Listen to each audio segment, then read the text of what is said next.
येन केन प्रकारेण मनः कृष्णे निवेशयेत।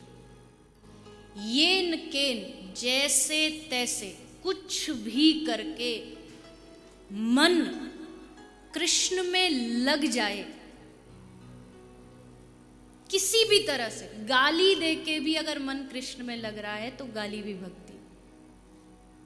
समझ रहे?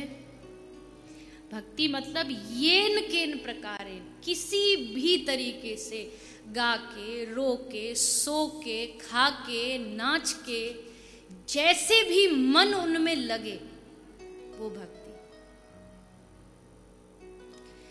एक उदाहरण, एक जंगल था, भयानक जंगल, उसमें बाबा जी रहते थे और बाबा जी के पास कोई सुविधा नहीं, छोटी सी झोपड़ी टूटी फूटी सी, उसमें कोई व्यवस्था नहीं, कोई साधन नहीं और ना कोई ज़्यादा भजन पूजा भी ज़्यादा नहीं कर पाते, पर उनका एक नियम पक्का था रोज का, और लोग आते जाते उनको देखते भी थे। बाबा की कुटिया में एक टूटा सा पुराना सा शीशा और एक कंघा, वो 24 घंटे बाबा के हाथ में रहता था।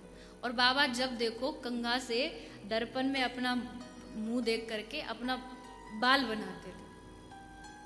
अब जो गुजरे सोई उसको लगे बाबा जी एगो बाबरो, या को कहीं हॉस्पिटल में भर्ती करवाओ, जब देखो 24 घंटा अपने बाल नहीं संवारतो रहे, पागल है बाबा।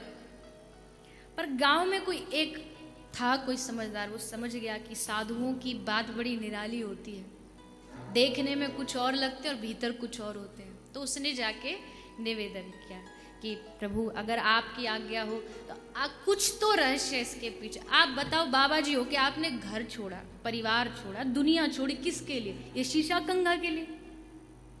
आप खुद ही खुद को संवारते रहते हो दिन भर, तो ये क्यों करते हो आप? क्या जरूरत है इसकी आपको? किसको दिखाना?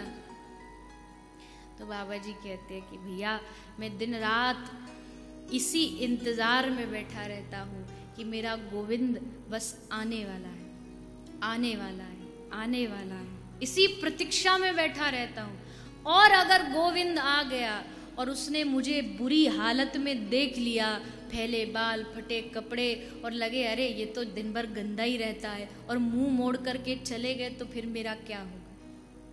इसलिए मैं 24 घंटे तैयार रहता हूँ कि कब ठाकुर जी आ जाएं, और जैसे ही आए तो उनको लगे हाँ मेरे लिए तैयार बैठा था अब तक, और आकर के मुझे अपने गले से लगा।